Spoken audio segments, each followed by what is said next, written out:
I'm driving by myself down the red, dusty desert. The horizon stretches out around me in every direction as far as the eye can see. And rising above it is the rainbow sunset of the desert.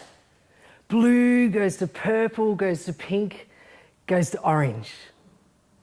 I'm thinking I probably should pull over soon and find a camp for the night, but I don't want to, I'm having too much fun. So I keep driving. And as I do, the stars start to come out. The blue goes a deep blue, a midnight blue that gets deeper and richer.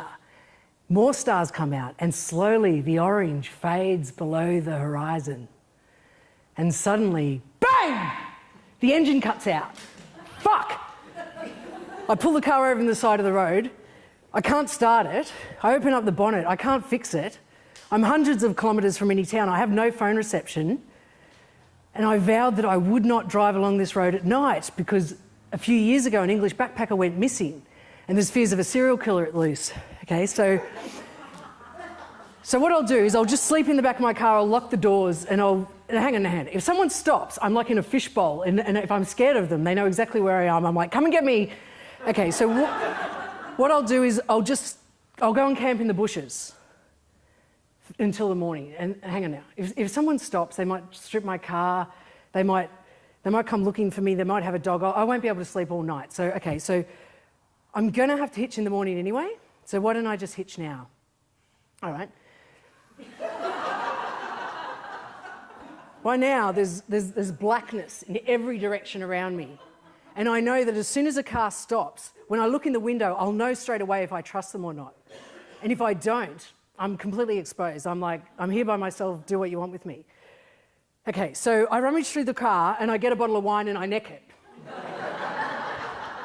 Not all of it. And then I pray. And eventually, the headlights of a car come piercing over the horizon, breaking the darkness, and my heart races. And I put my finger out reluctantly. I'm probably pulling this face as well, going, and then they fly right by me and I think, oh, thank God. I didn't have to deal with that situation. And then the second car comes by and it does exactly the same thing. Relief. Third car, fourth car. And then suddenly I realise that I'm as scary to them as they are to me.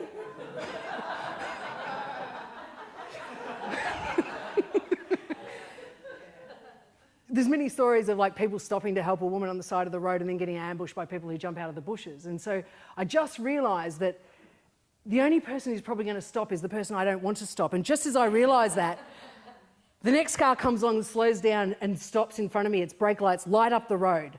My heart's just pounding. It starts reversing towards me. And I walk to it a few steps and I look in the window and I see the faces of 4 black men looking out at me.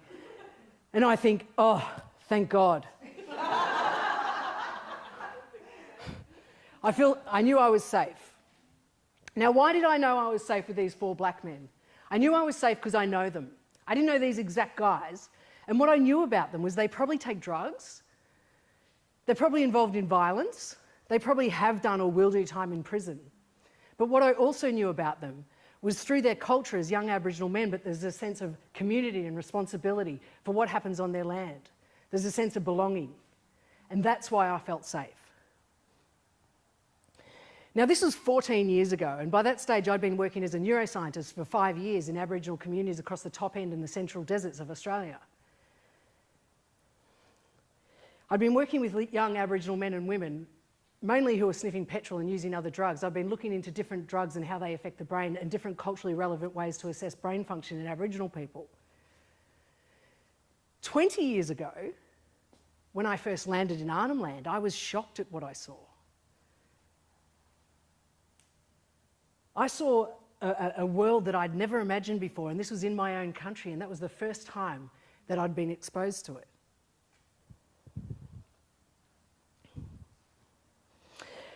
Around that time, one of the first people I met was Muriel Joy Jarugba. Muriel's an Anandali woman from Groote Island. And in Muriel's culture, everybody and everything has a place, and that included me. And so as part of her culture, I was adopted. Her and I were quite close, and she adopted me as her sister. She called me Daddy Upper, little sister, and I call her Diapa, meaning big sister. And over the next few months, Muriel and her people taught me so much about their culture. They taught me about their ways and their wisdom and their magic. They taught me about their black magic. And despite all my degrees, I felt like I had nothing that I could share with them, nothing of value. And then I thought of the internet. So I fired up my laptop computer and I opened up the website of this neuroscience research institute where I worked. And unbeknownst to me, they had this new website, and this is 20 years ago, so it was very flash for then. And this brain comes on the screen and it's spinning around and it says, this is your brain. This is the home of your creativity, your language, your thoughts and your emotions. And I was impressed. I looked over at my Anandiliaqua family and their jaws had hit the ground and they looked at me in disbelief and said, white magic? A few days later, I went to visit my big sister and she wasn't home, but one of her family members was there, a woman, and she was crying. And she'd had a fight with her husband and she was in a lot of emotional pain, so she'd taken a lot of painkillers. And it turns out a lot of the women were doing it at the time. They were taking a lot of painkillers to combat a lot of emotional pain. They were taking a lot of Panadol. And after making sure she was okay, I went on the internet and looked up what happens when you take too many painkillers and how many is too much. And I made posters with the information, with pictures and plain language, and I put them around the community. And it struck me that out on their communities, I had access to information from the outside world that they didn't. And not just because of my access to the internet, but because of how the information was presented. It was talking to me and not them. So there was a lot of translation that was required of the information to translate across the cultures. And there was a lot of assumptions, like knowing that painkillers are for physical pain and not emotional pain, and knowing that 2 is enough, and taking 2 tablets is enough, and more can be dangerous.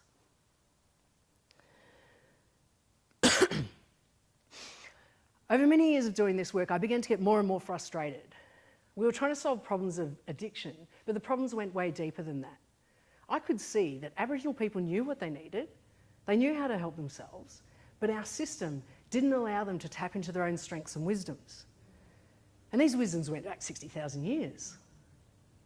For example, our government put so much information into getting Aboriginal kids to school, but very little into new ways of learning that are more meaningful in their lives.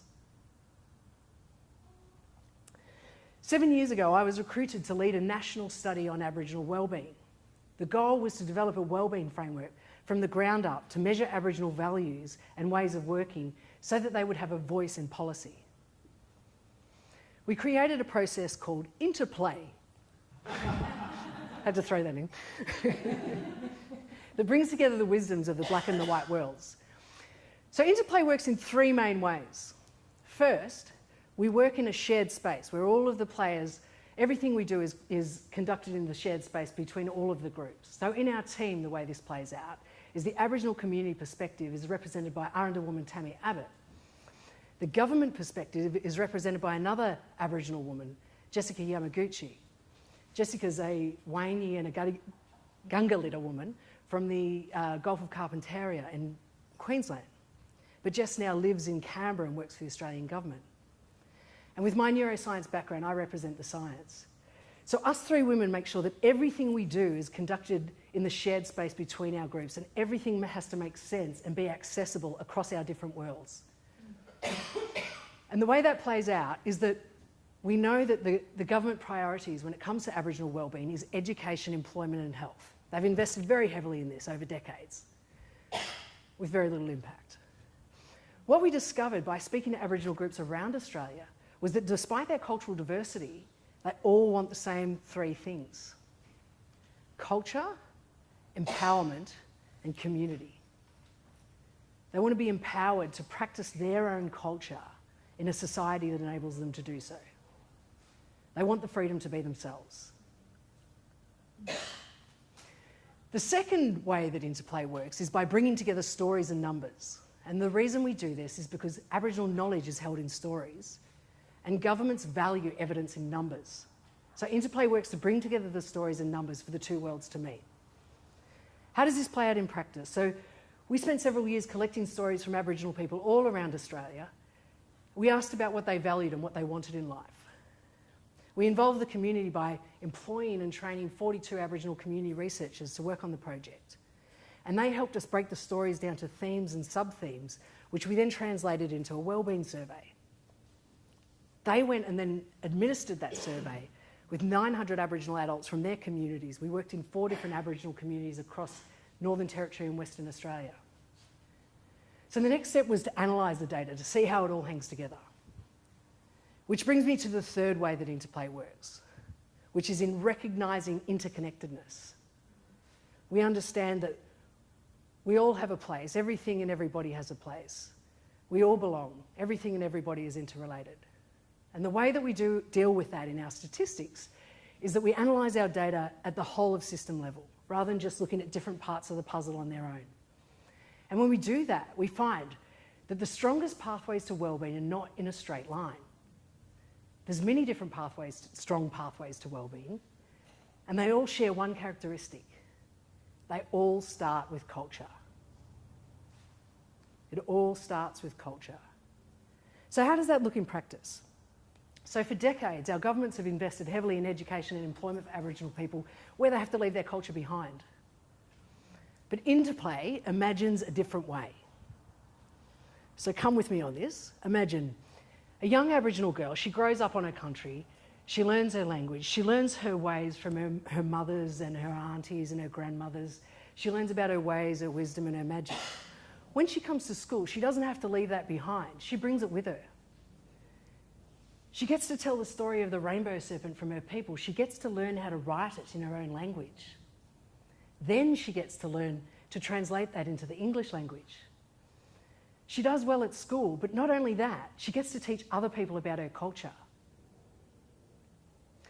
When she goes to work, she's strong. She works in a workplace that honours her culture, so when she has to take time off for ceremony, she doesn't lose her job. So she's strong in her culture, she's empowered, her community's empowered, her culture's empowered, she's healthy and she's well. So Interplay uses science to back up the Aboriginal stories so that governments know what to invest in so that everybody can be happy. And this isn't just about Aboriginal people because we all live within culture, we all seek empowerment, and we all live within community.